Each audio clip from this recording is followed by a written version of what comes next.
கரூரில் நடந்த அந்த துயர சம்பவம் என்பது மிக கொடுமையானது. யாராலும் நினைத்து கூட பார்க்க முடியாத ஒன்று. அந்த துயர சம்பவத்தில் உயிரிழந்த அனைவருக்கும் எங்களுடைய ஆழ்ந்த இரங்கலை தெரிவித்துக் கொள்கின்றோம். அந்த நிகழ்வில் பங்கேற்று காயமடைந்தவர்கள் விரைவில் குணமடைய வேண்டுகிறோம். நிகழ்ச்சி அந்த துயர சம்பவம் நடந்து அரசு மருத்துவமனை மற்றும் தனியார் மருத்துவமனையில் சேர்க்கப்பட்டு அவர்களுக்கு தேவையான அனைத்து உதவிகளையும் வழங்கிய, குறிப்பாக சம்பவம் நடந்த அன்றே நேரில் கரூருக்கு வருகை தந்து பாதிக்கப்பட்ட மக்களுக்கு ஆறுதலையும் அவர்களுக்கு தேவையான உதவிகளையும் செய்திட்ட மாண்புமிகு தமிழ்நாடு முதலமைச்சர் அவர்களுக்கும் மாண்புமிகு துணை முதலமைச்சர் அவர்களுக்கும் எங்களுடைய கரூர் மாவட்ட மக்களின் சார்பாக மனமார்ந்த நன்றியை இந்த நேரத்திலே தெரிவித்துக் கொள்கின்றோம். அதேபோல இந்த துயர சம்பவத்தில் கரூருக்கு வருகை தந்து கரூர் மக்களுக்கு ஆதரவான நிலையில் இருந்த அனைத்து அரசியல் கட்சியினுடைய தலைவர்களுக்கும் மாவட்ட மக்களின் சார்பாக நன்றியை இந்த நேரத்தில் நாங்கள் தெரிவித்துக் கொள்கின்றோம். யாராலும் எந்த சூழ்நிலையிலும் ஏற்றுக்கொள்ள முடியாத மிக மோசமான ஒரு துயர சம்பவம். ஏறத்தாழ என்னுடைய 50 ஆண்டுகால வயதில் 29 ஆண்டு காலம் பொது வாழ்விலே இருக்கின்றேன். 1996ஆம் ஆண்டு தொடங்கிய பொதுவாழ்வு பயணம் இன்று வரை கரூர் மக்களோடு இரண்டர கலந்து அவர்களுக்கு தேவையான அத்துணை திட்டங்களையும் கேட்டு பெற்று செயல்படுத்துவதில் தொடங்கி படிக்கின்ற மாணவ செல்வங்கள் தொடங்கி அனைவருக்குமான ஒரு பொது நபராக மக்களிடத்தில் அன்பையும் மதிப்பையும் பெற்று ஒரு சிறப்பான பணிகளை முன்னெடுக்கக்கூடிய அந்த வேளையில் நம்முடைய கரூர் மாவட்டத்தில் இந்த ஒரு துயர சம்பவம் என்பது இதுவரை நடந்திராத ஒரு துயர சம்பவமாக நடந்திருக்கின்றன. எனவே இனி வரக்கூடிய நாட்களில் இதுபோன்ற ஒரு துயர சம்பவம் கரூர் மாவட்டத்தில் மட்டுமல்ல, தமிழ்நாட்டில் எங்கும் நடைபெறாத அளவிற்கு அனைவரும் சேர்ந்து இதற்கான முயற்சிகளை நாம் முன்னெடுத்திட வேண்டும். கடந்த 3 நாட்களாக இந்த நிகழ்வில் பாதிக்கப்பட்ட மக்களுக்கான உதவிகளை செய்வதையும் அவருடைய இல்லங்களுக்கு சென்று ஆறுதல் சொல்வதிலும் அவர்களுக்கு தேவையான ஏற்பாடுகளை செய்வதிலும் எங்களுடைய முழு கவனமும் அமைந்திருந்தன.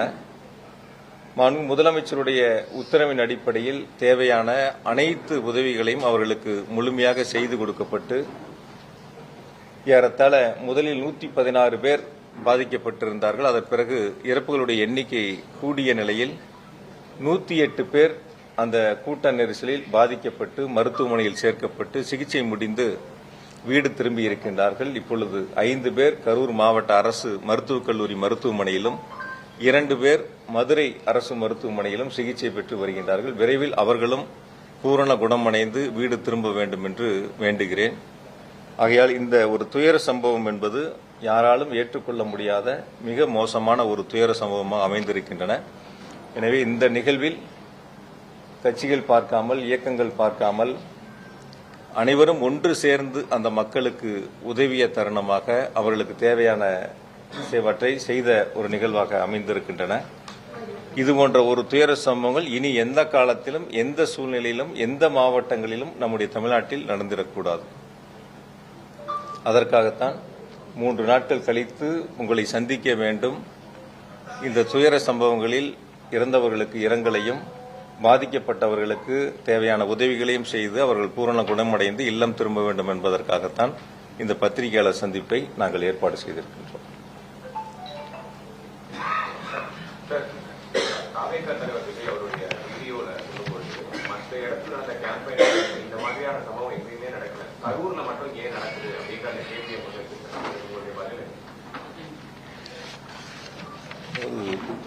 பொதுவா நான் இது அரசியலா பார்க்க விரும்பல.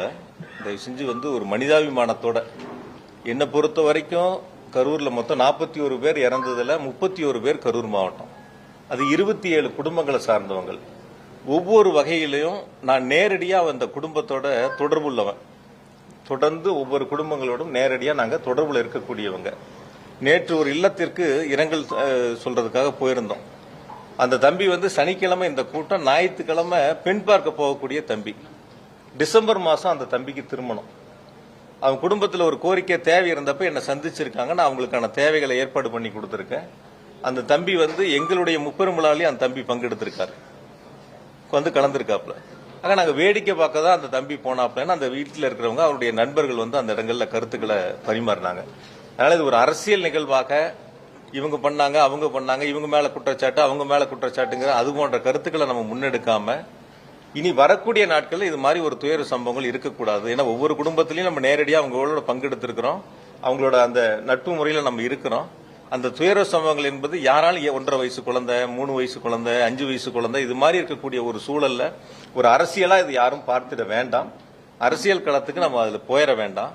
வரக்கூடிய நாட்கள்ல இது மாதிரி எந்த அரசியல் கட்சியினுடைய கூட்டமா இருந்தாலும் இது போன்ற நிகழ்வு இல்லாத அளவிற்கு அது ஒன்று சேர்ந்து செய்ய வேண்டிய ஒரு பணி.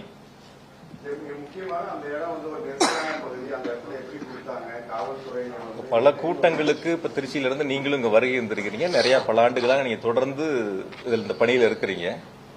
அவங்க கேட்ட இடங்கள் முதல்ல லைட் ஹவுஸ் கார்னர், அதுல எவ்வளவு பேர் நிக்கலாம்னு நீங்க சொல்லுங்க.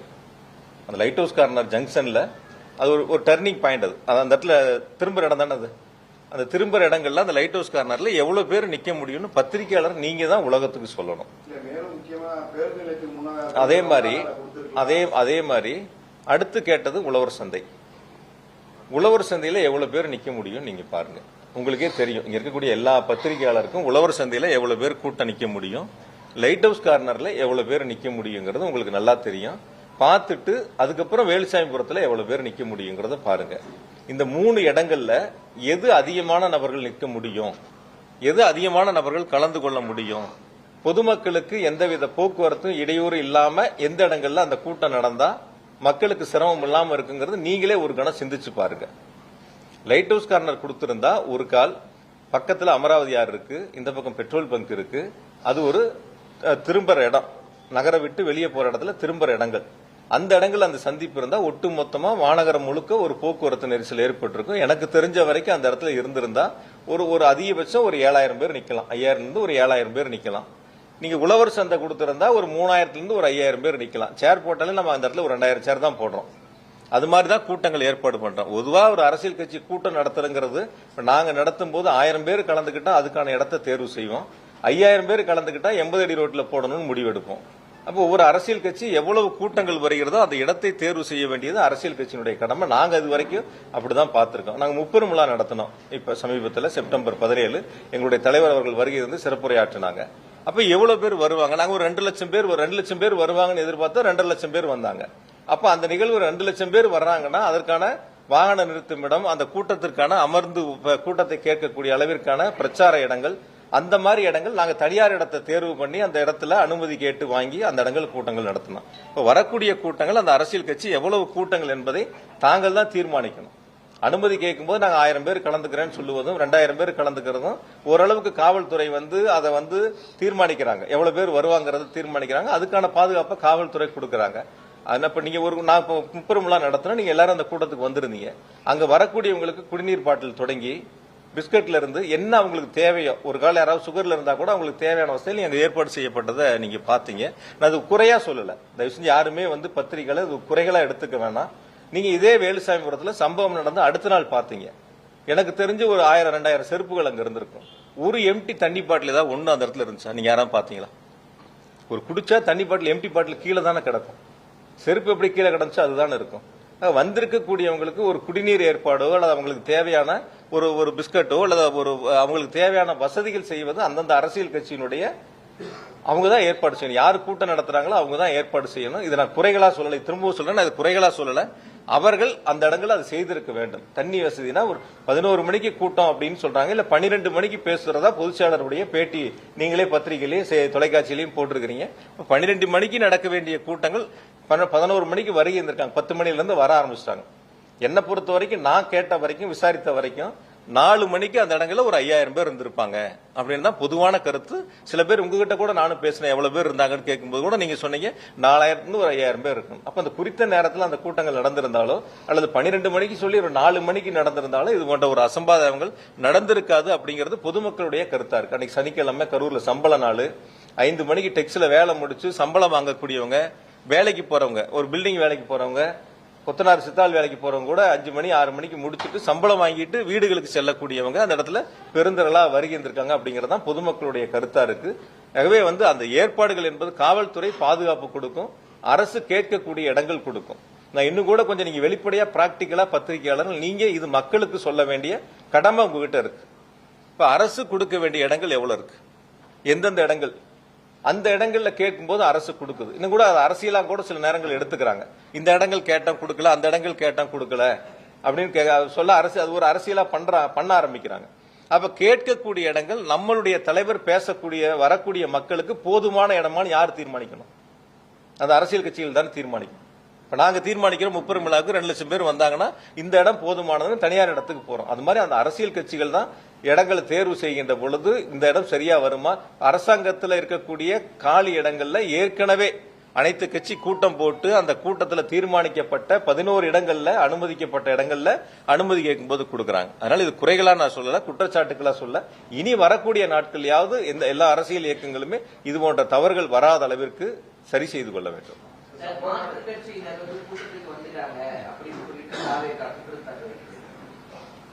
செருப்பெல்லாம் எப்படி வீசுவாங்க ஒரு தலைவர் மேல?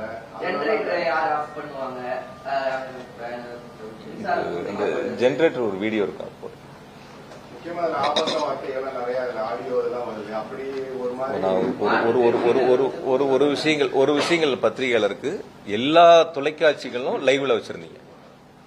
ஆங்கில தொலைக்காட்சி, சில தொலைக்காட்சிகள், தமிழ் தொலைக்காட்சிகள் உட்பட எல்லாரும் லைவ்ல இருந்தீங்க. சில சோசியல் மீடியாவும் யூடியூப் சேனல் வரைக்கும் எல்லாரும் லைவ்ல இருந்தீங்க. அப்படி ஒரு சம்பவங்கள் அங்க இருந்திருந்தா உங்க கண்ணுல உங்க லைவ்ல எதுவும் படாம இருந்திருக்குமா? வெளிப்படையா பேசுங்க. அதாவது ஒரு அரசியல் கருத்துக்காக ஒருத்தர் கேட்கக்கூடிய கேள்வி இன்னொரு இடத்துல கேட்கறது, நான் சொல்ற பதிலுக்கு இன்னொரு இடத்துல கேள்வி கேட்பது இல்லாம, இது 41 பேர் இறப்பு சம்பந்தப்பட்ட ஒரு நிகழ்வு. பொதுவா ஒரு 100க்கும் மேற்பட்டோர் பாதிக்கப்பட்ட ஒரு நிகழ்வு, ஒரு துயர சம்பவம். அப்ப நம்ம நாட்டு மக்களுக்கு எந்த இடங்கள்ல தவறு இருக்குங்கிறது சொல்ல வேண்டிய கடமை பத்திரிகைட்டையும் தொலைக்காட்சிகிட்டே இருக்கு. இப்ப நீங்க எல்லாரும் அந்த இடத்துல லைவ் வச்சிருக்கும் போது ஜெனரேட்டர் ரூம்ல போய் யார் ஆஃப் பண்ணிருப்பான்? அந்த இடங்கள்ல நடக்கக்கூடிய இடங்கள்ல அப்படி இருக்கக்கூடிய ஒரு 10,000 பேரோ இல்ல 15,000 பேரோ 20,000 பேரோ 25,000 பேரோ இருக்கட்டும், அவ்வளவு பெரிய கூட்டங்களுக்குள்ள போய் நீங்க சொல்ற மாதிரி ஒருத்தரோ 5 பேரோ 10 பேரோ போய் அது மாதிரி ஒரு அசாதாரண சூழ்நிலை உருவாக்க முடியுமா? பிராக்டிகலா யோசிச்சு பாருங்க. நீங்க ஒரு 30 பேர் 50 பேர் பத்திரிகையாளர் இருக்கீங்க, ஒருத்தரோ 2 பேரோ ஒரு தவறான ஒருத்தர் உள்ள உங்ககிட்ட ஒரு கருத்தை பண்ணாருன்னா நீங்க அதை அனுமதிப்பீங்களா? பொதுவான ஒரு கேள்வி கேட்கணும், எப்படி அனுமதிப்பாங்க? இப்ப அந்த இடத்துல இருக்கக்கூடிய அவருடைய தொண்டர்கள் அந்த இடத்துல இருக்காங்க, அந்த கட்சியை சார்ந்தவங்க அங்க இருக்காங்க. யார் அந்த இடங்கள்ல அது போன்ற ஒரு விஷமத்தனமான பிரச்சனையில ஈடுபடுறாங்களோ அப்ப அவங்க அந்த இடத்துல கேட்பாங்கல்ல, அந்த இடத்துல இருப்பாங்கல்ல.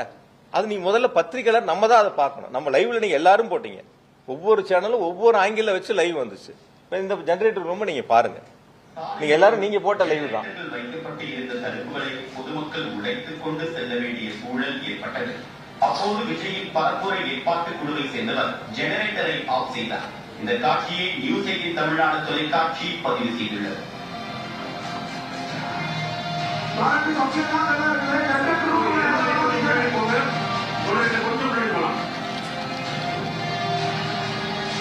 அதாவது இந்த வீடியோ நீங்க பாக்குறீங்க, வெளியில நிக்கிற கூட்டம் இருக்கு, ஜெனரேட்டர் ரூம் சுத்தியும் பாதுகாப்பா தகர வச்சு அடைச்சிருக்காங்க, வெளியில கூட்டம் இருக்கு. கூட்ட நெரிசல் ஏற்படுகின்ற பொழுது அதை தாங்க முடியாம அந்த கும்பல் அந்த தடுப்புகளை உடைச்சு உள்ள வர்றாங்க.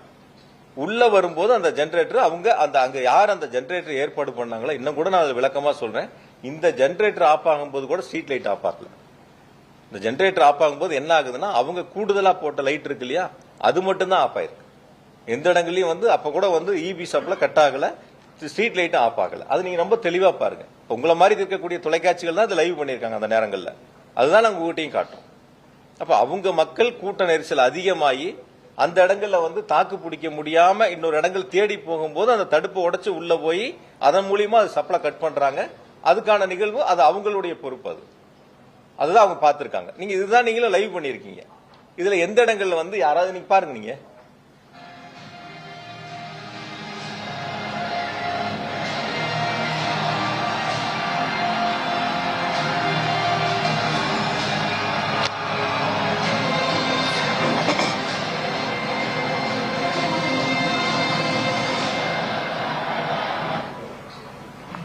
பாத்தீங்களா? அந்த கட்சியோட தலைவர் மேல வந்து செருப்பு வீசினது அதுவும் அவர் சொல்லியிருந்தாரு. இதுவரைக்கும் 5 இடங்கள்ல கூட்டம் நடந்திருக்கு. இது போன்ற நிகழ்வுகள் எல்லாம் ஏற்படும். தம்பி அந்த வீடியோ கொஞ்சம் போடுங்க. அதாவது நான் பார்த்த வரை, நான் கேள்விப்பட்ட வரைக்கும் உங்களுடைய எல்லா தொலைக்காட்சியிலையும் வந்த செய்திகளை பார்த்து என்னிடம் சொன்ன கருத்துக்கள் பொறுத்தவரை பாதிக்கப்பட்டவங்க கீழே இருக்காங்க. பாதிக்கப்பட்ட ஒரு தம்பி தலையில கைய வச்சு கையை நீட்டி தனக்கான உதவிகளை கேட்கிறாரு. அது நீங்க பார்த்திருப்பீங்க. ஒரு தம்பி வந்து தண்ணி பாட்டில் உட்பட கீழே இருந்து கேட்கறாங்க. அதை தொடர்ந்து பேச்சு போயிட்டு இருக்கு.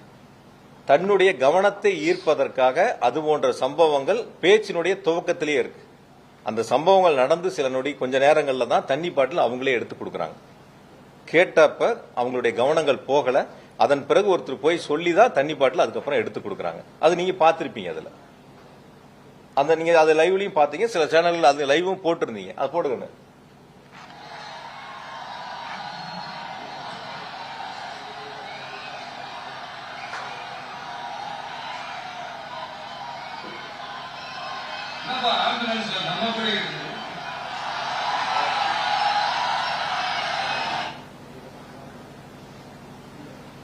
முழுசா போடுங்க.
அதுல அந்த கீழ இருந்து அவங்க நீங்க பாத்துருப்பீங்க, இப்ப பாக்குறீங்கல்ல, கீழ இருந்து அவங்களுக்கான உதவிகளை கேட்கறாங்க. கீழ இருந்து உதவிகளை கேட்கறாங்க. அந்த உதவிகள் கேட்கும் போது யாரும் அதை கவனிக்கல. அதன் பிறகுதான் அவங்க கிட்ட வந்து சொல்லி அவங்க தண்ணி பாட்டில் எடுத்து கொடுக்கறாங்க. அது நீங்க போட்ட லைவ் தான், வேற யாரும் நாங்க யாரும் புதுசா போய் எடுக்கலையே. எல்லா தொலைக்காட்சிகளும் சோசியல் மீடியால போட்ட லைவ் தான் நாங்களும் இதுல இருந்து எடுத்திருக்கிறோம்.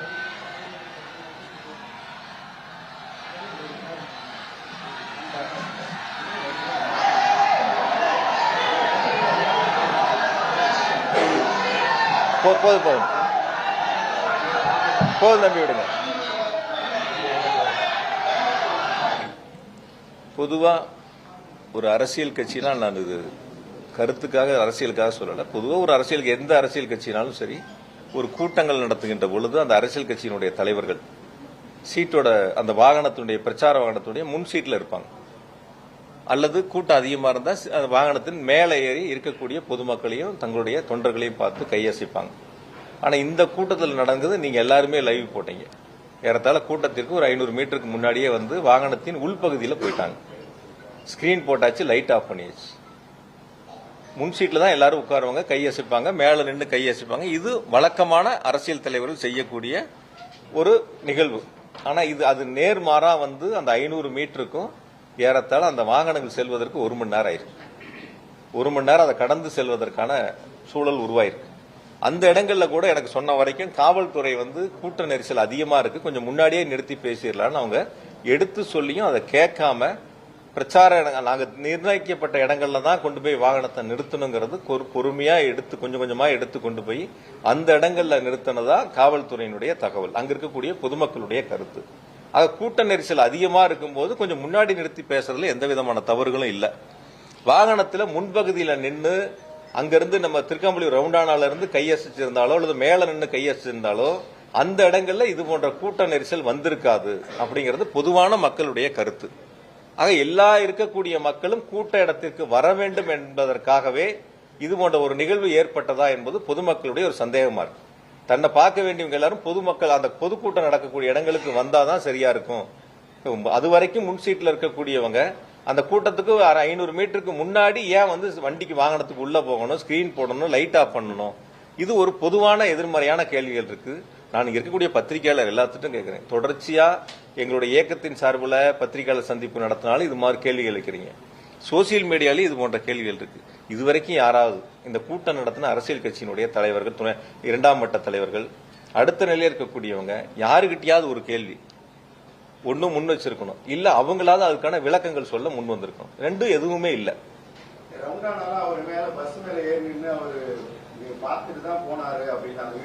ரவுண்டானா வரைக்கும் முன் வரிசையில நின்னவங்க, மேல நின்னவங்க ரவுண்டானால ஒரு இடங்கள்ல மேலேறி கையை காட்டிட்டு கீழே போறாங்க.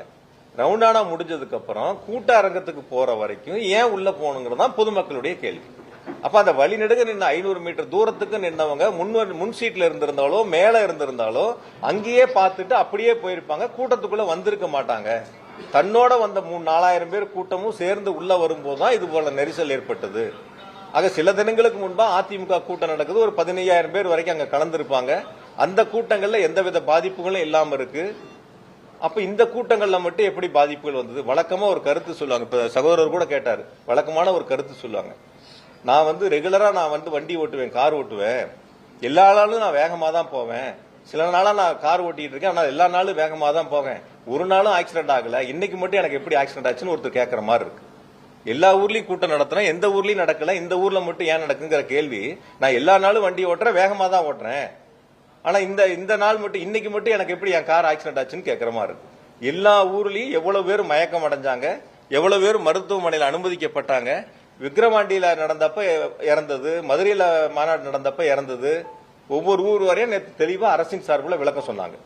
அது எல்லாரும் உங்களுக்கும் தெரியும். அப்ப ஒவ்வொரு கூட்டம் நடக்கக்கூடிய நிகழ்வுலயும் அது போன்ற சம்பவங்கள் நடந்துகிட்டு இருக்கு. அதற்கு பிறகாவது சரி செய்யக்கூடிய ஒரு சூழலை உருவாக்கி இருக்கணும். அது உருவாக்காம இருந்திருக்காங்க. இனி வரக்கூடிய நாட்களையாவது அது சரி செய்யணும்.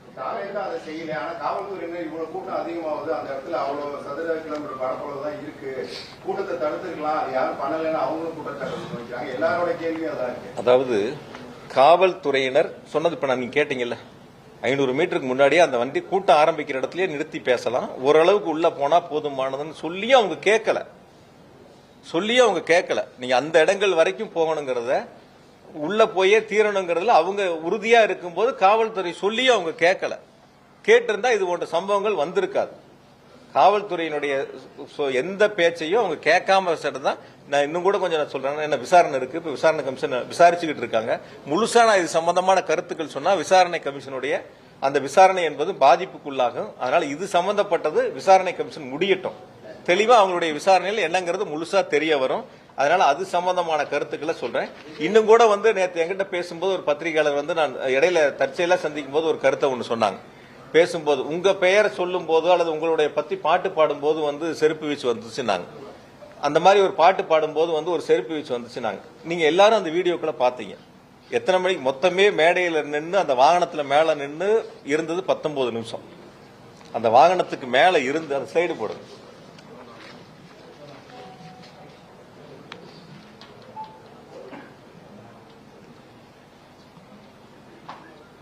கொஞ்சம் ஜூம் பண்ணி காட்டுங்க முடியுமா? அதாவது மேல வண்டிக்கு போன இதுல 3 நிமிஷம் 5 செகண்ட்ல இருந்து 3:31 வரைக்கும் என்னை பத்தி பேசிட்டு கடைசியா பேசுறேன்னு சொல்லி தேர்தல் வாக்குறுதி சம்பந்தமா பேச ஆரம்பிக்கிறாங்க. 5:35க்கு கரூர் விமான நிலையத்தை பத்தி திரும்ப பேசுறாங்க. பேச ஆரம்பிச்ச பேச்சில இருந்து 6 மணிக்கு மயங்கி விழுந்தவங்களுடைய பகுதியிலிருந்து முதல் செருப்பு அந்த செருப்பை வீசுறாங்க. இது பேச ஆரம்பிச்சு 6வது நிமிஷத்துல அந்த சம்பவம் நடக்குது. 6:40க்கு திரும்ப ரெண்டாவது ஒரு செருப்பை வீசுறாங்க. அதே இடங்கள்ல அந்த 6 நிமிஷத்துல ரெண்டாவது ஒரு சம்பவம் நடக்குது. 7:12க்கு கூட வந்த அந்த அரசியல் கட்சியுடைய தலைவருடைய உதவியாளர் போய் இந்த மாதிரி வந்து நிறைய மயக்கம் போடுறாங்கன்னு பக்கத்துல போய் கருத்து சொல்றாங்க. நீங்க எல்லாரும் அதை லைவ்ல பாத்தீங்க. அந்த கருத்துக்களை சொல்றாங்க. அதுக்கப்புறம் அவங்க ஆம்புலன்ஸை கூப்பிடுறாங்க. ஆம்புலன்ஸ் வருது, ஆம்புலன்ஸ்ல ஏத்துறாங்க, கூட்டிட்டு போறாங்க. எல்லா வேலைகளும் நடக்குது. சில பாதுகாவலர் போய் நிறைய பேர் மயக்கம் அடைகிறதையும் போய் அவங்க கிட்ட காதுக்கு சொல்றாங்க. அதெல்லாம் 14வது நிமிஷம். அந்த மேடை வண்டி ஏறினதுல இருந்து 14வது நிமிஷத்துல அது போல ஒரு சம்பவங்கள் நடக்குது.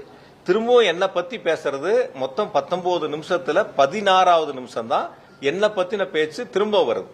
இந்த சம்பவங்கள் நடக்கிறதெல்லாம் முதல்ல 5 நிமிஷத்திலேயே வண்டிக்கு போய் 5வது நிமிடத்திலேயே நடந்துருது. இப்ப எந்த நேரங்கள்ல எது நடந்துச்சு என்னங்கிறதே தெரியாம ஒரு சமூக வலைதளத்துல ஒரு சம்பவம் நடக்குது. அந்த சம்பவத்துக்கு யார் மீதாவது செய்யக்கூடிய தவறுகளை ஒத்துக்கொள்ளாமல் அல்லது செய்யக்கூடிய தவறுகளை சரி செய்ய வேண்டும் என்று முயற்சி எடுக்காமல் இந்த தவறுகளுக்கு அரசின் மீது, தமிழ்நாடு அரசின் மீது இந்த தவறுகளை திருப்பி விட வேண்டும் என்ற நோக்கத்தில் இதுபோன்று சமூக வலைதளங்களில் ஒரு சாரார் பரப்பி வருகிறார்கள். இது சம்பவம் எப்ப நடந்துச்சு, செருப்பு வீச்சு எப்ப நடந்துச்சு, என்ன பத்தி எப்ப பேசினாங்க, என்ன பத்தி 16வது நிமிடத்துல தான் பேச ஆரம்பிக்கிறாங்க. 19வது நிமிடம் கூட்டம் முடியுது. 19வது நிமிடத்துல கூட்டம் முடியுது. ஆம்புலன்ஸை பொறுத்த வரைக்கும் நேற்று ரொம்ப தெளிவா அரசு சார்பில் விளக்கம் கொடுத்திருந்தாங்க. 2 வாகனம் நாமக்கல்ல இருந்து கூடயே வருது. அந்த போட்டோ காட்டுங்க.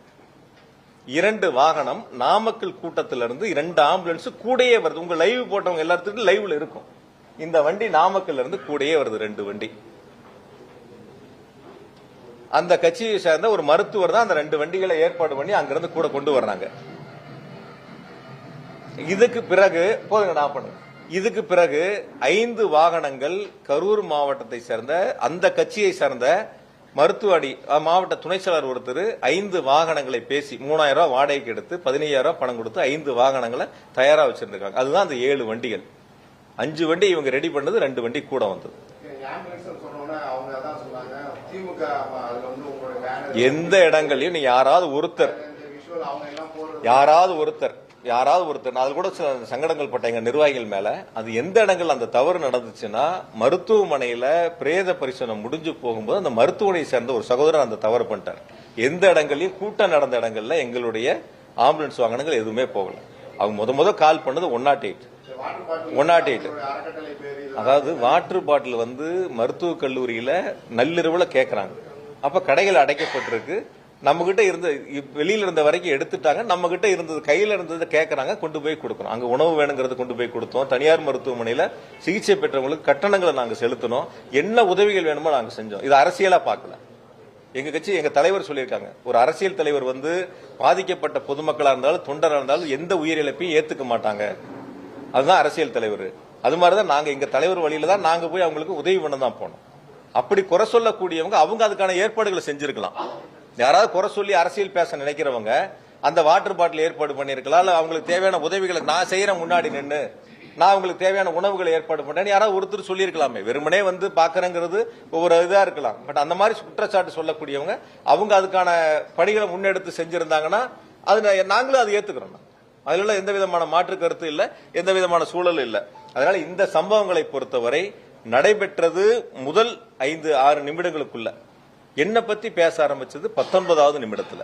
முதல்ல இதை பத்திரிகையாளர் நீங்க தெளிவுபடுத்திக்க.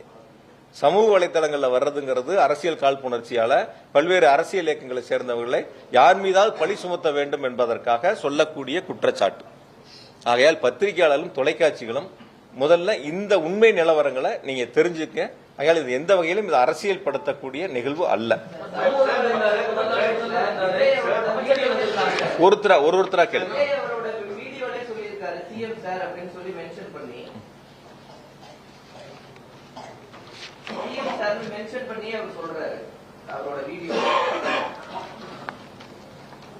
அதாவது நான் கொஞ்சம் பாதிக்கப்பட்ட மக்களுடைய இல்லத்துல ஒருத்தனா இருந்து பேசுறேன். நான் என்னை பொறுத்த வரைக்கும் என் குடும்பத்தை நேசிக்கிறத விட என்னுடைய மாவட்ட மக்கள், என்னுடைய தொகுதி மக்களை நான் ரொம்ப அளவுக்கு அதிகமாக நேசிக்கக்கூடியவன். ரொம்ப அளவுக்கு அதிகமாக அவங்களுக்கு உண்மையா இருக்குன்னு நான் நினைக்கக்கூடியவன். அவங்களுக்கு தேவையான உதவிகளை செய்யணும்னு நினைக்கக்கூடியவன். படிப்பா இருந்தாலும் மருத்துவமா இருந்தாலும் ஒரு போட்டி தேர்வா இருந்தாலும் ஒரு விளையாட்டு போட்டிகளா இருந்தாலும் எல்லா சூழ்நிலையிலும் ஒன்னா இருக்கு. நான் இன்னைக்கு கூட காலையில வந்து எங்களுடைய கரூர் தொகுதியிலிருந்து ஒரு 30 மாணவ மாணவிகள் வந்து விமானத்துல முதல்ல பயணிக்கிறாங்க. 6வது 7வது 8வது படிக்கிறவங்க ரவுண்ட் டேபிள் அது ஏற்பாடு பண்ணாங்க. என்னையும் அதுல அழைச்சிருந்தாங்க. நான் எனக்கும் டிக்கெட் போட்டிருந்தாங்க. நான் அவங்களை போய் விமான நிலையத்தில் வழி அனுப்பிட்டு நான் அங்கே வரேன். என்னால் அவங்க போக முடியலங்க. அவங்களை வழி அனுப்பி வச்சுட்டு வரேன். அப்போ தொகுதி மக்களோட மாவட்ட மக்களோட 2 கலந்து எந்த சூழ்நிலையும் எங்களுடைய தலைவர் பிறந்தநாள் வந்தா கூட ஒரு அரசியல் கட்சி பார்த்து இவங்க எந்த கட்சியை சார்ந்தவங்கன்னு பார்த்து நாங்கள் உதவி பண்ணதே இல்லை இது வரைக்கும்.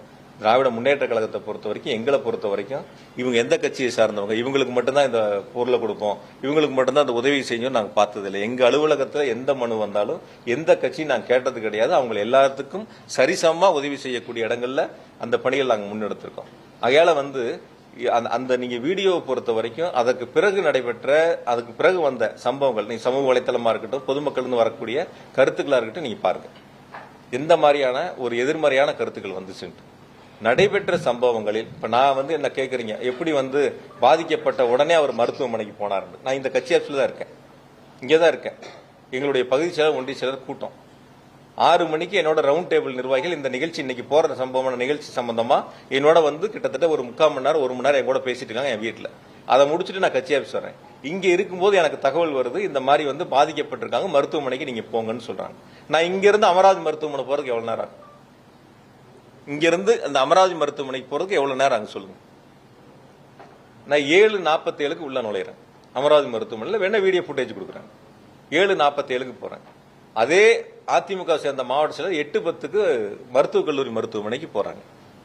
இப்ப நான் போகும்போது மருத்துவமனையில கூட எல்லா கட்சியை சேர்ந்த சில சகோதரர்கள் அங்க இருந்தாங்க. ஆம்புலன்ஸ் வண்டி வரும்போது அந்த வரக்கூடிய பாதிக்கப்பட்டவங்களை இறக்கி உள்ள கொண்டு போய் மருத்துவமனையில சேர்த்து உதவி செய்யக்கூடிய சம்பவங்கள் எல்லாரும் ஈடுபட்டு இருந்தாங்க. அதனால பாதிக்கப்பட்டு தகவல் தெரிஞ்சவொடனே இப்ப என்ன டிக்கெட் போட்டு சென்னைக்கு போக சொல்றீங்களா? மக்கள் பாதிக்கப்பட்டு ஒரு பக்கம் மருத்துவமனையில் அனுமதிக்கப்பட்ட சூழல்ல நான் அந்த சம்பவ இடத்துக்கு போகாம நான் டிக்கெட் போட்டு சென்னைக்கு போயிடவா? யாருக்கும் பதில் சொல்லாம, யாருக்கும் உதவி செய்யாம? அப்படிப்பட்ட ஒரு சூழலை சில பேர் எதிர்பார்க்கறாங்கன்னு நான் நினைக்கிறேன். நான் இன்னைக்கு இல்ல, இனி எப்ப இருந்தாலும் நான் இருக்கிற வரைக்கும் எங்க மாவட்ட மக்களுக்கு, என்னுடைய தொகுதி மக்களுக்கு எந்த பாதிப்புனாலும் நாங்க முன்னாடி நிற்போம். நான் மட்டும் இல்ல, எங்க நிர்வாகிகள் எல்லாரும் முன்னாடி நிற்பாங்க. அதான் எங்களுக்கு எங்க தலைவர் கத்துக் கொடுத்த பாடம். அதனால அதுல வந்து நீங்க பிரதர் சொன்ன மாதிரி வந்து அவருடைய கருத்தை நேற்று ரொம்ப நாள் 3 நாள் கழிச்சு ஒரு வீடியோ பதிவிட்டு இருக்காரு. அதெல்லாம் விசாரணை முடியட்டும். நான் சொல்றதை பொறுத்த வரைக்கும் எங்கள் இயக்கமே அல்லது வேறு எந்த இயக்கமா இருந்தாலும் ஒரு தவறு நடந்து விட்டால் அந்த தவறுக்கு பொறுப்பெடுத்துக் கொள்ள வேண்டும். அது சராசரி ஒரு அரசியல் கட்சி, ஒரு அரசியல் தலைவர் செய்யக்கூடிய கடமை, பொறுப்பு. நடந்த தவறுகளை ஒருவர் மீது திசை திருப்பி, ஒரு அரசின் மீது திசை திருப்பி மடைமாற்றம் செய்வதற்கு முயற்சி எடுத்தால் ஒருபோதும் மக்கள் ஏற்றுக்கொள்ள மாட்டார்கள். அதுல ரொம்ப தெளிவா இருக்கு. நேற்று பேசும்போது ஒரு கேட்டார், ரொம்ப கட்டுக்கடங்காத கூட்டமான்னு கேட்டார். நான் சொன்னேன், கட்டுக்கடங்காத கூட்டம் இல்ல, கட்டுப்பாடற்ற கூட்டம். கட்டுக்கடங்காத கூட்டம்லாம் இல்ல. 15,000 பேர் அதிமுக வந்தாங்க, இதுல 25,000 பேர் வைங்க, 10,000 பேர் அந்த இடத்துல கூடுதலா நிக்க முடியாதா? நிக்கிறதுக்கான இட வசதி இல்லையா? ஒரு கட்டுப்பாடான கூட்டத்துக்கும் கட்டுப்பாடற்ற கூட்டத்துக்கும் வித்தியாசம் இருக்கு. எந்த கட்சியினாலும் ஒரு கட்டுப்பாடு இருக்கும். ஒரு தலைவர் வர்றாங்கன்னா, எங்க தலைவர் வர்றாங்கன்னா அந்த வாகனத்துக்கு முன்னாடி எங்களுடைய 2ஆம் மட்ட தலைவர்கள் அல்லது அந்த மாவட்ட செயலர் வாகனத்துக்கு முன்னால் சென்று தொண்டர்களை ஒழுங்குபடுத்தி, பொதுமக்களை ஒழுங்குபடுத்தி நிற்க வைத்து, தலைவரை பார்க்க வைத்து அந்த பொதுக்கூட்டங்களில் பங்கு பெற செய்வார்கள். அது போல ஒரு சூழல் இதில் இருந்துச்சா? யாராவது பாத்தீங்களா? யார் சொல்லியாவது யாராவது கேட்டாங்களா? காவல்துறை சொல்லியாவது யாராவது கேட்டாங்களா? அந்த வாகனத்துக்கு முன்னாடி 2ஆம் மட்ட தலைவர்கள் யாராவது ஒழுங்கா வழிநடத்தி எடுத்துட்டு போனாங்களா? அதாவது 2 வகைகளா நீங்க பிரிக்கணும். ஒண்ணு, அரசு செய்ய வேண்டியது, ஒரு அரசியல் கட்சி நடத்தக்கூடிய மாநாடாக இருக்கட்டும், பொதுக்கூட்டமாக இருக்கட்டும், ஒரு கண்டன ஆர்ப்பாட்டங்களாக இருக்கட்டும், அரசு செய்ய வேண்டியது ஒரு வகை, அந்தந்த அரசியல் இயக்கங்கள் செய்ய வேண்டியது ஒரு வகை. அரசு செய்ய வேண்டிய கடமை சரியான நேரத்தில் சரியான முறையில் செய்திருக்கிறார்கள். அரசியல் இயக்கங்கள் செய்ய வேண்டிய கடமைகள் அந்த கூட்டத்தில் முழுவதுமாக செய்ய தவறியதால் ஒரு சிலது செஞ்சிருக்கலாம். என்கிட்ட கூட இன்னும் கொஞ்சம் கேட்டாங்க, அந்த கூட்டம் இருந்த அளவுக்கு ஒலிபெருக்கி இல்லைன்னா, குறைவான ஒலிபெருக்கி தான் இருந்தது, பின்னாடி இருந்தவங்க பேசுறது கேட்கல, உள்ள வந்தாங்கன்னு சொன்னாங்க. அந்த அரசியல் கூட்டங்கள்ல பேசுனது எவ்வளவு நேரம்? 19 நிமிஷம் வண்டியில இருந்தது. பேசுனது என்ன பொறுத்த வரைக்கும் அதிகபட்சம் ஒரு 10 நிமிஷம் இருக்கலாம். அது சொல்லப்பட்ட கருத்து தேர்தல் வாக்குறுதி சம்பந்தமான ஒரு 4-5 கருத்து, என்ன பற்றி ஒரு 2 கருத்துக்கள், அவ்வளவுதான். அதிகபட்சம் ஒரு 10 நிமிஷம் இருக்கும். எவ்வளவு நேரம் இருக்கும்? ஒரு 10ல இருந்து 12 நிமிஷம் இருக்கும். இதுதான் அந்த கூட்டங்களில் நடைபெற்ற பேச்சுக்கள். ஆக ஒரு அரசு செய்ய வேண்டிய கடமைகளை அரசு சரியாக செய்திருக்கிறது. நான் அப்படிதான் நினைக்கிறேன். எங்கிட்ட சொல்ல பகிர்ந்த மக்களும் அப்படிதான் சொன்னாங்க. அரசியல் இயக்கங்கள் செய்ய வேண்டிய கடமைகளை சரியாக செய்ய வேண்டும். அது என்ன பொறுத்த வரைக்கும் அந்த கூட்டங்கள்ல சரியா நடந்தது என்பதை நீங்க தான் தீர்மானிக்கணும். நீங்க அந்த களத்துல இருந்தீங்க, அங்கிருந்து நேரடியா பார்த்தீங்க. அப்ப அந்த அரசியல் இயக்கம் சரியான கருத்துக்களை, சரியான பணிகளை அந்த இடங்கள் முழுவதுமாக செய்தார்களா நீங்க தான் பார்க்கணும்.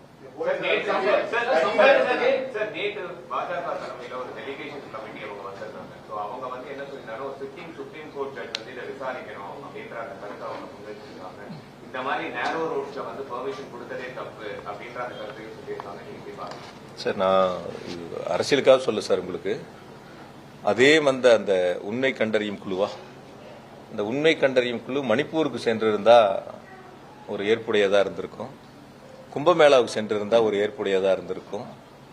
குஜராத்தில் பாலம் இடைஞ்சப்ப அந்த உண்மை கண்டறியும் குழு போயிருந்தா ஒரு ஏற்புடையதா இருக்கும். ஆக எங்கெல்லாம் பாதிப்புகள் இருந்ததோ அங்கெல்லாம் போகாத உண்மை கண்டறியும் குழு கரூருக்கு மட்டும் வந்து உண்மையை கண்டறிவதற்கு முயற்சி செஞ்சிருக்காங்க. உள்ளபடியே விசாரணை ஆணையம் முழுவதுமா விசாரிக்கிறாங்க. யாரெல்லாம் வந்து சமூக வலைதளங்கள்ல பதிவிட்டு எதிர்மறையான கருத்துக்களை முன் வச்சாங்களோ அவங்களையும் அழைத்து விசாரிக்க வேண்டும் என்பதை எங்களுடைய ஒரு கருத்தா இருக்கு. யாரெல்லாம் இதுல சொன்னாங்களோ அந்த கருத்துக்களை இப்ப அவங்க உண்மை கண்டறியும் குழு கிட்ட நான் கூட ஒரு வீடியோ பார்த்தேன். ஒருத்தர்கிட்ட வந்து பேச முயற்சி எடுக்கிறாரு, ஒரு பெரியவர் சொல்றாரு ஒரு கருத்தை, என்ன நடந்துச்சு, யார் மேல தவறு, மாவட்ட நிர்வாக தவறான அவர் தெளிவா சொல்றாரு. மாவட்ட நிர்வாகம் அவர் டிரான்ஸ்லேட் பண்ணவர் கூட வந்து வேற ஒரு கருத்தை திணிக்க முயற்சிக்கிறாரு. பட் ஆனா வந்து அவர் அந்த கூட்டம் நடத்தின கட்சியை தான் சொல்றாரு. கூட்டம் நடத்தின கட்சி தான் வந்து சரியா ஏற்பாடு பண்ணலன்னு அவர் அந்த கருத்தை சொல்றாரு. ஆக எடுத்திருக்கக்கூடிய அந்த அவங்க உண்மை கண்டறிக்குள்ள அவங்க எடுக்கட்டும், கருத்துக்களை யாருனாலும் சொல்லி விசாரணை ஆணையத்தின் முன்பு அவங்களுடைய கருத்துக்களை சொல்லலாம். யார் சைடு தவறு இருக்கு, என்ன தவறுகள் இருக்குங்கிறத அந்த விசாரணை ஆணையத்துக்கு முன்னாடி போய் அவங்க கருத்துக்கள் சொல்லட்டும். ஆணையம் இறுதியா முடிவெடுப்பாங்க. இல்ல அரசியல் நான் சொல்லல, அரசியல் ரீதியான்னு சொல்லல. அவங்களுடைய கருத்துக்களை அவங்க கேட்கறாங்க. கேட்ட 2-3 பேர்த்துக்கிட்ட எனக்கு பார்த்த ஒரு கருத்து, அவர் வந்து அந்த அரசியல் கட்சி சரியா செய்யலன்னு சொல்றாங்க. இன்னொருத்தர் வேறு விதமான கருத்துக்களை சொல்லியிருக்கலாம். அந்த கருத்துக்களை விசாரணை ஆணையத்தில் சொல்லும் போது அதற்கான ஆவணங்களை அவங்க கேட்கும்போது கொடுக்குறாங்கன்னு வச்சுக்கங்களேன். சரியா தவறான விசாரணை ஆணையம் தானே முடிவெடுக்கும். அதுல விசாரணை ஆணையத்தினுடைய இதுல நாங்க எதுவும் தலையிட முடியாதுல்ல. இப்ப நான் சொல்ற கருத்து அது சரியா இருக்காதுல்ல. அதனால அவங்க விசாரிக்கப்பட்ட உண்மையை கண்டறியும் குழு எங்கெல்லாம் போக வேண்டியதெல்லாம் போகாம விட்டாங்க. இங்க வந்திருக்காங்க, பரவாயில்ல, வரட்டும், சந்தோஷம், வரவேற்போம். அவங்களும் உண்மையை கண்டறிஞ்சு ஆணையத்திட்ட சொல்லட்டும், விசாரிக்கட்டும்.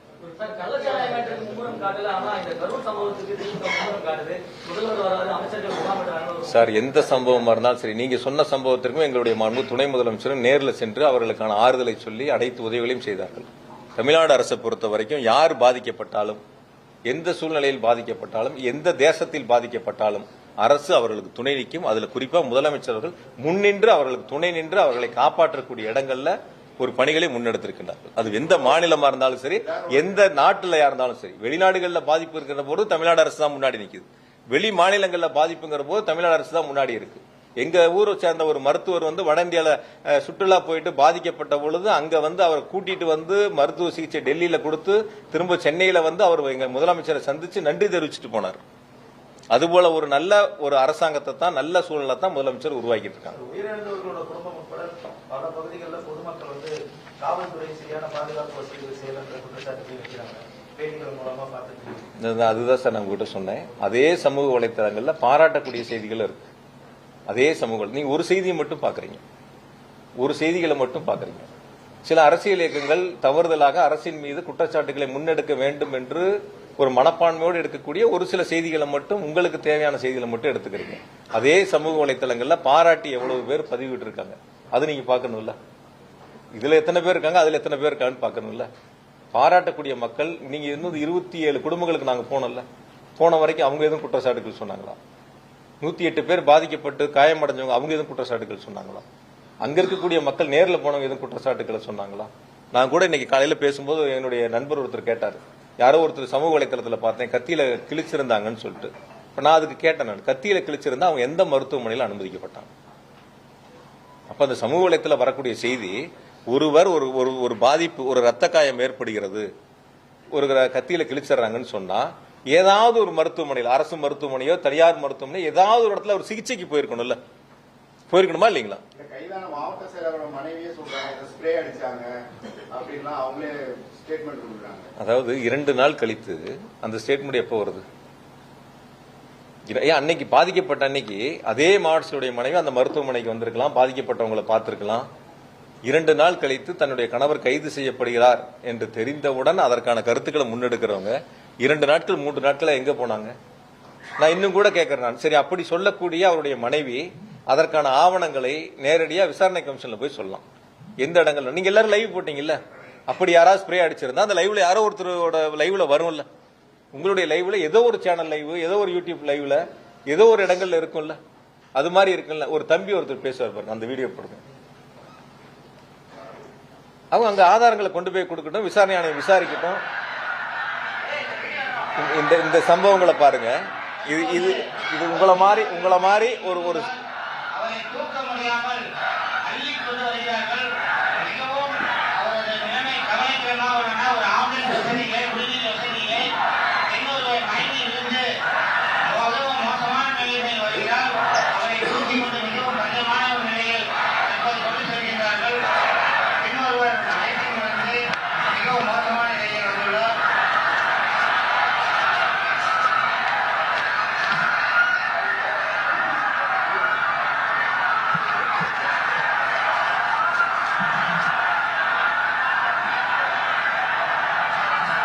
பொதுமக்களும் குழந்தைகளும் மூச்சுவிட முடியாமல் கடுமையாக வருகிறார்கள். அனைவரும் ஐடிகளையும் காட்சிகளையும் கண்டு வருகிறோம். ஆஃப் பண்ணிடுங்க. இது பாத்தீங்கல்ல, கரூர் மாவட்டத்துக்கு சமீபத்தில் வந்த எடப்பாடி பழனிசாமி நடிகர் விஜயா 10 ரூபா அப்படின்னு சொல்லி உங்களை சொல்லி இது உங்களோட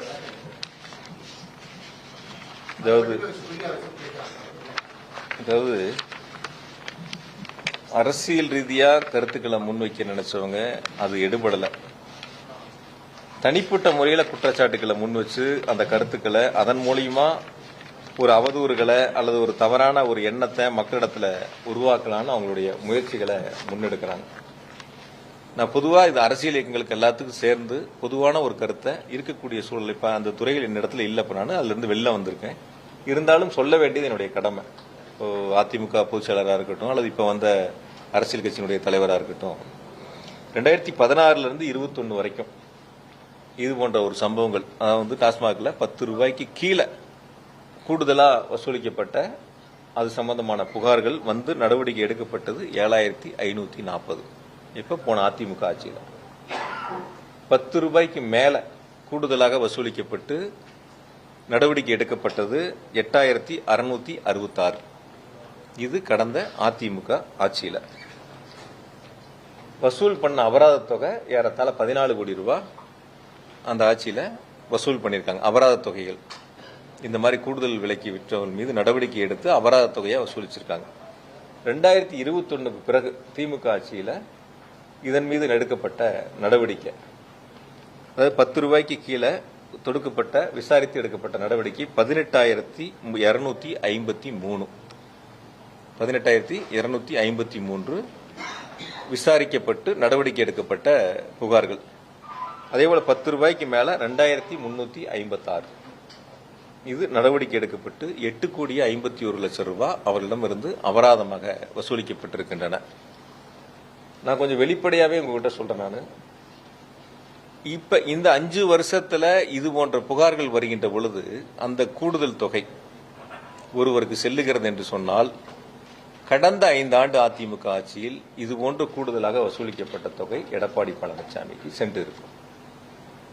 அப்ப இன்று முதல் எடப்பாடி பழனிசாமி 10 ரூபாய் பழனிசாமி என்று அழைக்கப்படலாம். நான் யதார்த்தமா சொல்றேன். இதே சூழல் தான் கடந்த அதிமுக ஆட்சியிலே இருந்துச்சு. இதே போலதான் வந்து நடவடிக்கைகள் எடுக்கப்பட்டிருக்கு. அதை விட கடுமையான நடவடிக்கை இப்பொழுது எடுக்கப்பட்டிருக்கு. அவங்க எடுத்த விட 2 மடங்கு புகார்களுக்கு நடவடிக்கை எடுக்கப்பட்டு அபராதம் வசூலிக்கப்பட்டிருக்கு. அப்ப கடந்த ஆட்சியில் இருக்கப்பட்டது இப்ப நீங்க வசூல் பண்ணது ஒருத்தருக்கு போகுது அப்படின்னு நீங்க சொல்லி அவங்களுடைய பேச்சுக்கள் இருந்தால், அப்ப அவங்களுடைய கருத்து அவங்க ஆட்சியில் வசூலிக்கப்பட்டது அவருக்கு போயிருக்கும். அவர் அதை ஒத்துக்கணும். யாராவது ஒருவர் டாஸ்மாக்ல பணிபுரியக்கூடிய ஒரு எம்ப்ளாயி தொழிலாளி, நாங்க இது போன்ற சம்பவங்களில் எங்க இடத்துல இப்படி ஒரு தவறுகள் வந்து நடக்குது, கேட்கறாங்க, பண்றாங்க, யாராவது ஒருத்தர் புகார் சொன்னாங்களா? அரசியலுக்காக அரசின் மீது புழுதி வாரி தூற்ற வேண்டும் என்ற ஒரு தீய நோக்கத்தோடு எதிர்க்கட்சி தலைவர் அரசின் மீது குற்றச்சாட்டுகளை சொல்ல முடியாதவர் இது போன்ற ஒரு முன்னெடுப்புகளை எடுப்பதற்கு முயற்சி எடுக்கிறார். எனக்கு தெரியும், என்னை பத்தி என்னுடைய மக்களுக்கும், என்னுடைய தொகுதி மக்களுக்கும், மாவட்ட மக்களுக்கும் நான் எப்படிப்பட்டவன் என்று எப்படி மக்களிடத்தில் பழகுகிறேன் என்று என்னுடைய தலைவருக்கு தெரியும், என்னுடைய குணங்கள் என்ன, என்னுடைய செயல்பாடுகள் என்னன்னு சொல்லி. இவர் எனக்கு சான்றிதழ் கொடுக்க வேண்டியதில்லை. இவர் அப்படி இருந்தால் இவரே வழக்கு தாக்கல் செய்யலாம். இது போன்ற தவறுகள் நடக்குதுன்னு இவரே வழக்கு தாக்கல் செய்யலாம். அதுக்கு நீதிமன்றம் நடவடிக்கை எடுக்கும். அதை விட்டுட்டு பொதுவெளியில உண்மைக்கு மாறா தவறான ஒரு செய்தியை அவதூறு பரப்பக்கூடிய இடங்கள்ல அவர் முன்னெடுப்பாரு. அதுக்கு இன்னொரு அரசியல் கட்சி முன்னெடுக்கும். அதுக்கு ஒரு பாட்டு பாடுவாங்க. இதுல ஏதாவது ஒரு சம்பவம் தெரியுமா? அந்த பாட்டு பாடினவர் ஏதாவது இது மாதிரி இப்படி ஒரு சூழல் கீழே இருக்குன்னு ஏதாவது தெரியுமா? போன 5 வருஷம் என்ன நடவடிக்கை எடுத்தாங்கன்னு தெரியுமா? இந்த 5 வருஷம் என்ன நடவடிக்கை எடுத்திருக்குன்னு நேற்று பாட்டு பாடின அரசியல் தலைவருக்கு தெரியுமா? எதுவுமே பொதுவெளியில என்ன நடக்குதுன்னே தெரியாதவங்க ஏதோ கொடுக்கறத அந்த இடங்கள்ல ஒரு பாட்டா பாடி பண்ணணுங்கிறதுல மொத்தம் 19 நிமிஷத்துல 10 நிமிஷம் பேசிட்டு இப்ப இது போன்ற ஒரு பேர் இழப்பை உருவாக்கி இருக்காங்க. அதனால நான் இன்னும் கூட சொல்றேன், நான் அதுல அந்த போடப்பட்ட இப்ப வழக்கு ஒன்று போட்டிருக்காங்க. அது நீதிமன்றத்தில் இப்ப விசாரணையில் இருக்கு. மொத்தம் அதுல போட்டதே 41 வழக்கு. ஏற்கனவே இது போன்ற புகார்கள் வழக்கு பதிவு செய்யப்பட்டது. அதுல 34 வழக்கு கடந்த அதிமுக ஆட்சியில் போட்டது. இடி எடுத்திருக்கிற கேஸ்ல 34 கேஸ் போன அதிமுக ஆட்சியில போடப்பட்ட கேஸ். 7 கேஸ் தான் 2021க்கு பிறகு திமுக ஆட்சியில போடப்பட்ட கேஸ். ஆனா விசாரணை போன ஆட்சியை பத்தி விசாரிக்காம இப்ப இருக்கக்கூடிய நிகழ்வு மட்டும் விசாரிப்பதாக நீதிமன்றத்தில் வழக்கு. நீதிமன்ற வழக்கு முடியிட்டு இது சம்பந்தம் இன்னும் முழு விவரங்களை சொல்றேன். நீங்க அந்த கருத்தை கேட்டதுனால என்ன நடவடிக்கைகள் எடுக்கப்பட்டிருக்கு, 2 மடங்கு அது மீது கடுமையான நடவடிக்கை எடுக்கப்பட்டு துரிதமாக நிர்வாகம் செயல்பட்டிருக்கு. வரக்கூடிய நாட்களில் இது போன்ற தவறுகள் இருக்கக்கூடாதுங்கிறதுக்காக தான் இந்த மாதிரி கடுமையான நடவடிக்கைகள் எடுக்கப்பட்டிருக்கு. அதனால அரசு நிர்வாகத்தை பொறுத்தவரை எதிர்க்கட்சிகள் சொல்லக்கூடிய குற்றச்சாட்டுகள் மக்களிடத்தில் எடுபடாமல், மக்கள் அதை ஏற்றுக்கொள்ள முடியாத சூழலில் அரசின் மீது அவதூறு பரப்ப வேண்டும், தனிப்பட்ட முறையில் காழ்ப்புணர்ச்சி காரணமாக விமர்சனங்களை முன்வைக்க வேண்டும் என்பதற்காக பொதுவெளியில் சொல்லக்கூடிய கருத்துக்களை மக்கள் ஒருபோதும் ஏற்றுக்கொள்ளக்கூடிய மனநிலையில் இல்லை. அதை மக்கள் தெளிவாக உணர்ந்திருக்கின்றார்கள். அது அரசியல் இயக்கங்கள் உணராமல் மீண்டும் மீண்டும் ஒரு பொய் செய்தியை முன்னெடுப்பதற்கு முயற்சி செய்கிறார்கள்.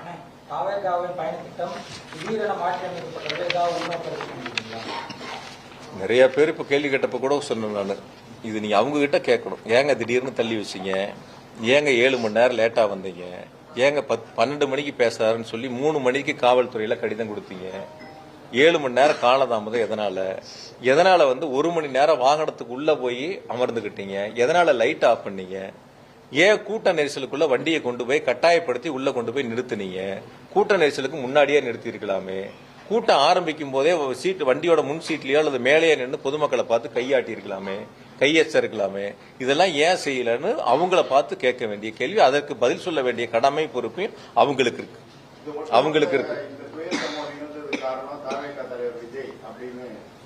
அதை நான் அரசியலா பார்க்கல. நான் ஆரம்பத்திலேயே உங்களுக்கு சொல்லிட்டேன், யார் தவறு செய்திருந்தாலும் அந்த தவறை யாராக இருந்தாலும் ஒற்றுக்கொள்ள வேண்டியது அவருடைய கடமை பொறுப்பு.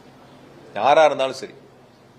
நான் தான் உங்ககிட்ட தெளிவா சொன்னேன், 2 வகையா பிரிக்கணும். ஒன்னு அரசு செய்ய வேண்டியது, ஒன்னு அரசியல் கட்சிகள் செய்ய வேண்டியது. பொதுக்கூட்டங்கள் ஆர்ப்பாட்டங்கள்ல அரசு செய்ய வேண்டியதை சரியாக செய்திருக்கிறது. அரசியல் கட்சிகள் சரியாக செய்திருந்தால் இது போன்ற தவறுகள், இது போன்ற இழப்புகள் ஏற்பட்டிருக்காது. அதுலதான் நான் ரொம்ப தெளிவா சொல்றேன் நான். அதனால இந்த சம்பவங்களை பொறுத்தவரை நான் உங்களை அழைத்ததே பாதிக்கப்பட்டவர்களுக்கு, இறந்தவர்களுக்கு இரங்கலையும் பாதிக்கப்பட்டவர்களுக்கான ஆறுதலையும் சொல்லி இந்த நிகழ்வில், அதாவது இந்த உடனடி நடவடிக்கை எடுத்த மாண்பு முதலமைச்சர்களுக்கும் துணை முதலமைச்சர்களுக்கும் நன்றி தெரிவிப்பதற்காகத்தான் பத்திரிகையாளர் சந்திப்பு இன்று ஏற்பாடு செய்யப்பட்டன. இருந்தாலும் கூட அரசியல் சார்ந்து நீங்கள் எடுத்த கேள்விகளுக்கு நான் பதில் சொல்லாம தவிர்த்துட்டு போனா வேற ஏதோ காரணங்கள் இருப்பதை போல சில செய்திகள் தவறுதலாக மீண்டும் மீண்டும் ஒரு தவறான செய்திகள் முன்னெடுக்கப்படும். ஆகையால இப்ப சமூக வலைதளங்களில் வரக்கூடிய பதிவுகள் நீங்க கேள்வியா கேட்பது கூட, அந்த சமூக வலைதளங்கள் பதிவிடக்கூடியவர்கள் விசாரணை ஆணையத்தின் முன்பு அவருடைய ஆதாரங்களை கொடுத்து இது போன்ற தவறுகள் இருக்கிறது என்று சொன்னால் விசாரணை ஆணையம் தெளிவாக விசாரித்து நடவடிக்கை எடுப்பதற்கு ஏதுவாக இருக்கும். அதுக்கு நம்மளும் அவங்களுக்கு சப்போர்ட்டா இருக்கலாம். என்னெல்லாம் இருக்கு, என்னெல்லாம் பாதிப்புங்கிறது நம்மளும் அவங்களுக்கு துணையா இருந்து அது போன்ற நிகழ்வு இனி வருங்காலத்தில் வராத அளவிற்கு நாம் பார்த்துக் கொள்ளலாம். ஏன்னா இந்த நிகழ்வு என்பது கரூரில் மட்டும் நடைபெற்ற ஒரு நிகழ்வு அல்ல.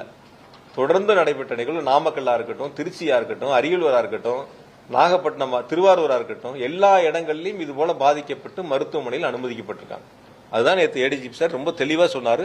எவ்வளவு பேர் எந்தெந்த, நான் வேணா கூட அந்த பட்டியலை உங்களுக்கு நான் சொல்றேன். நான் யார் எவ்வளவு பேர் எந்தெந்த ஊர்ல பாதிக்கப்பட்டு மருத்துவமனையில் அனுமதிக்கப்பட்டு சேர்க்கப்பட்டாங்கிறத நான் உங்களுக்கு பட்டியலாவே சொல்றேன். நான் எந்தெந்த ஊர்ல எவ்வளவு பேருங்கிறதுல அதுல இருக்கக்கூடியவங்க எல்லாருமே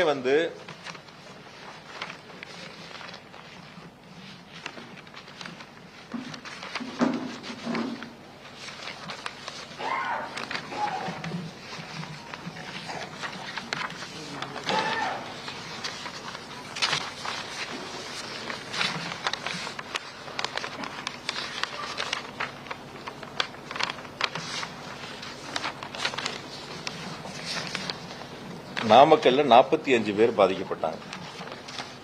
பாதிக்கப்பட்டு மருத்துவமனையில் சேர்க்கப்பட்டது. நாமக்கல்ல 45. இப்படி திருவாரூர் தொடங்கி மதுரையிலிருந்து உயிரிழப்புகள் வரைக்கும் தொடர்ந்து நடந்திருக்கு. அப்ப இது போன்ற ஒரு பாதிப்புகள் ஏற்படுறது எல்லா ஊர்லயும் நடந்திருக்கு. எந்த ஊர்லயும் நடக்கல. நான் தான் ஆரம்பத்திலேயே சொன்னேன். சார் நீங்க இல்ல சார், நீங்க தான் சார் செய்திகள் போடுறீங்க. நீங்க தானே செய்தி பிரேக்கிங் நியூஸே போடுறீங்க. நான் இன்னும் கூட உங்ககிட்ட கொஞ்சம் வெளிப்படையா சொல்லட்டுமா? ஒரு அரசியல் கட்சி குழந்தைகள் அழைச்சிட்டு வர வேண்டாம்னு ஒரு செய்தி போடுறாங்க, ஒரு அறிக்கை கொடுக்குறாங்கன்னு வச்சுக்கோங்க. ஆனா அந்த தொலைக்காட்சியில் நீங்க என்ன பண்றீங்க? குழந்தைகளை தூக்கி தோல்ல வச்சிருக்கிறது, குழந்தைகள் மேல மப்ளர் கட்டி இருக்கிறது, இதெல்லாம் ரொம்ப பெருசா மிகைப்படுத்தி நான் இன்னும் கூட உங்ககிட்ட நான் வெளிப்படையா கேட்பேன். ஒரு அரசியல் கட்சி தலைவர் வீட்டில் கிளம்புறதுல இருந்து கூட்ட மேடைக்கு வர்ற வரைக்கும் பொதுவா நீங்க லைவ் பண்ணீங்க, அது உங்களுடைய பொறுப்பு. நீங்க போட்டுக்கிறீங்க, வேண்டாம்னு சொல்லல. நான் அது குறிப்பிட்ட நேரத்துக்கு அவங்க வந்தாங்களா, எத்தனை மணிக்கு அனுமதி கேட்டாங்க, எத்தனை மணிக்கு வந்தாங்க என்னங்கிற அந்த செய்திகளே அந்த நேரங்களில் யாருமே போடல. பொதுவா 1-2 தவிர அந்த செய்திகளை தான் முன்னெடுக்க பாத்தீங்களே தவிர, அந்த குழந்தைகள் இருக்கிறத பெருசா காட்டுறதுக்கு தான் முன்னெடுக்க பாத்தீங்களே தவிர, இன்ச்சு பை இன்ச்சா நகர்ந்து வாங்கணும்னு சொல்லி போட்டீங்க. நடந்துல உருண்டுகிட்டு போனா கூட இன்ச்சை விட வேகமா போலாம். ஆனா அந்த வண்டிக்கு முன்னாடி எவ்வளவு நடந்து போனாங்கன்னு பாத்துருப்பீங்க. நீங்க ஒரு தேர் திருவிழால கூட இன்னும் கொஞ்சம் வேகமா போவாங்க. அந்த வண்டிக்கு முன்னாடி நடந்து போனவங்க எப்படி போனா நீங்க லைவ்ல எல்லாரும் பாத்தீங்க. இன்ச்சு பை இன்ச்சா போகுது. 100 பேர் நின்ன இடங்கள்ல பல்லாயிரக்கணக்கான வரவேற்பு நின்னான்னு போட்டிருந்தாங்க சில தவிர. அதுக்கப்புறம் நான் பார்த்தேன். அதெல்லாம் நம்ம இல்ல சொல்றதுனால போனப்ப போலீஸ் அதனாலதான் எல்லாம் ஃபுல் டிராபிக் ஜாம் ஆயிடுச்சு. பெங்களூர் ரோடு எல்லா ரோடுமே. அதனால நீங்க உள்ள இருங்க அப்படின்னு சொல்லி எந்த இடங்கள்லயும் காவல்துறை அது போன்று அறிவுறுத்தப்படவில்லை. இது மாதிரி எந்த இடங்கள்லயும் காவல்துறை நீங்க உள்ள இருங்கன்னு யாரும் சொல்லல. காவல்துறை சொன்னது ஒன்னே ஒண்ணு, அந்த கூட்ட நெரிசலா இருக்கு, உள்ள போக வேண்டாம், வாகனங்களை உள்ள எடுத்துக்கிட்டு போனா இன்னும் நெரிசல் அதிகமாகும், அதனால முன்னாடியே நிறுத்தி பேசலாம் தான் அவங்க சொன்னாங்க. காவல்துறை நீங்க உள்ள போங்கன்னு எந்த இடங்கள்லயும் யாரும் சொல்லவில்லை. அப்படி ஒரு தகவல் இதுவரைக்கும் இல்லை. இருந்திருந்தா நிச்சயமா அப்படி ஒரு கேள்வி முன்வைக்கப்பட்டிருக்கும். அதனால நீங்க தொலைக்காட்சிகளா இருந்தாலும், லைவ் பண்றவங்களா இருந்தாலும், சோசியல் மீடியாவா இருந்தாலும் இருக்கக்கூடிய சூழலை யதார்த்தமாக சொல்ல வேண்டியது நம்முடைய கடமை பொறுப்பு. இப்ப தம்பி கூட கேட்டாப்ல இந்த மாதிரி வருதுன்னு சொல்லி. பாசிட்டிவ் 100 இருக்கு, நெகட்டிவ் 10 இருக்கு. அந்த நெகட்டிவ் அரசின் மீது காழ்ப்புணர்ச்சிகரமாக சொல்லக்கூடிய கருத்துக்களா கூட இருக்கலாம், அல்லது 1-2 அதுல சரியா கூட இருக்கலாம். சரியா இருக்கக்கூடிய கருத்துக்களா இருந்தா நீ விசாரணை ஆணையத்துல முன் வச்சு இது போன்ற இருக்குது, வரக்கூடிய காலங்களில் அது எல்லாரும் சேர்ந்து சரி செய்வதற்கான முயற்சிகள் எடுக்கணும். ஆனால் என்னை பொறுத்தவரை நான் சொல்வது, மீண்டும் ஒரு முறை உங்களிடத்தில் இறுதியாக சொல்வது, ஒரு அரசு என்பது பாதுகாப்பு கொடுக்கும், கேட்கக்கூடிய இடங்களுக்கு அனுமதி பரிசீலித்து கொடுக்கும். அந்த கேட்கக்கூடிய இடங்களுக்கு பரிசீலித்து அனுமதி மறுக்கப்பட்டால் அரசியல் காழ்ப்புணர்ச்சியால் மறுக்க